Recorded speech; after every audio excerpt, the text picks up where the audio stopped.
Alright everyone, turn 2. The snake had poisoned me last turn.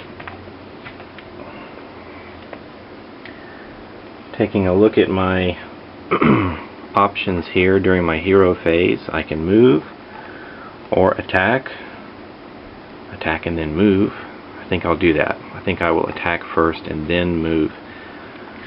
Since the snake only has 1 hit point, let me try to use this at-will power reaping strike. It's going to give me 2 attacks against it. Its armor class is 13, so I do have a decent chance to take it down. And I do hit with the first strike. So the snake, you stab him right in the eye, and he is dead. We take his card, and he is worth 1 experience point, so we'll put him over there on the side. Perhaps spend that experience point later for something useful. Treasure.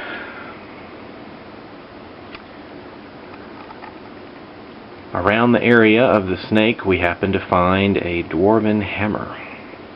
This is going to give me a +1 to attack rolls against adjacent monsters. And if I choose not to move, this bonus increases to +3. Very nice. Okay, we'll make use of that immediately.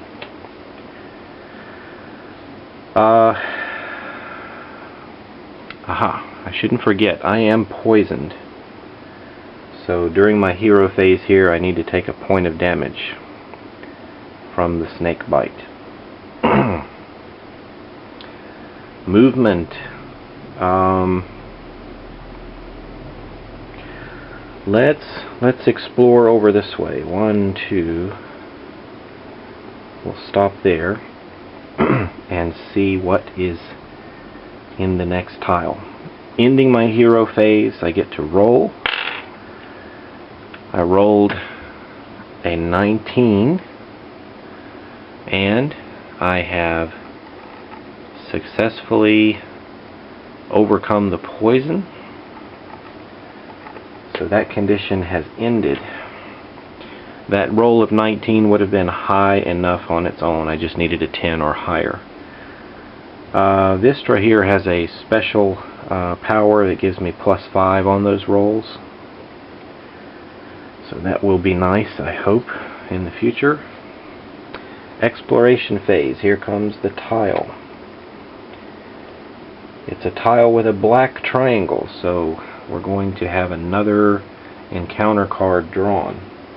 But first we place a monster, and in this room is a cave bear. The cave bear starts on the scorch mark right here.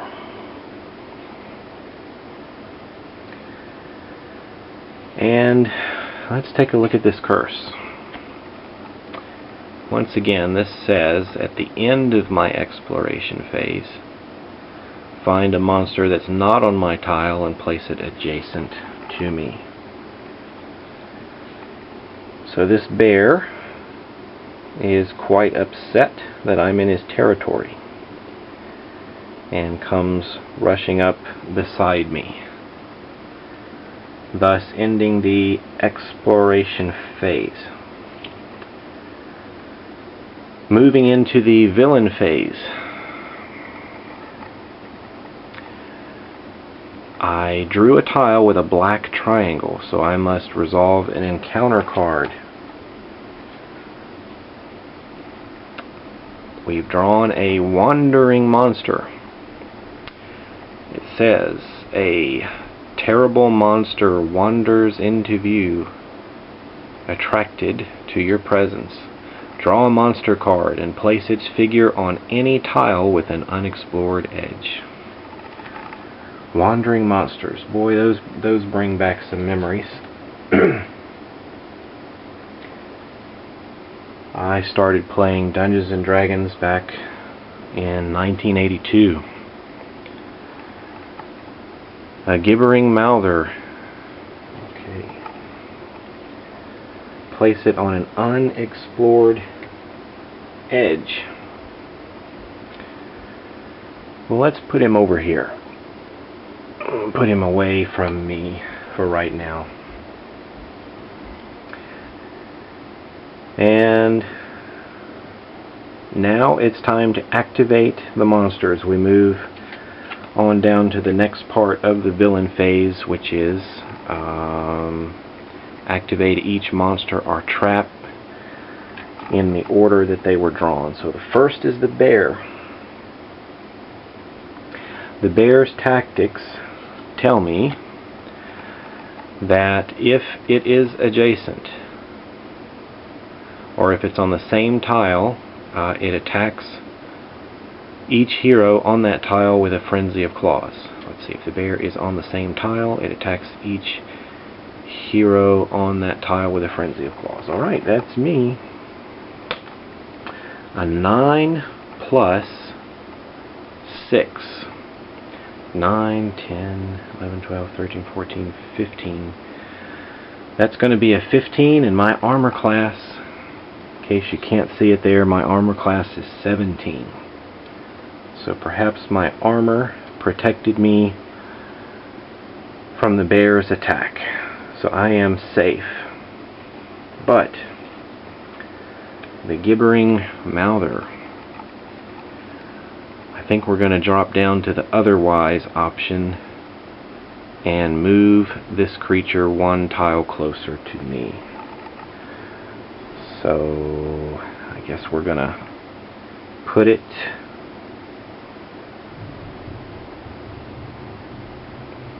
why don't we put it over here.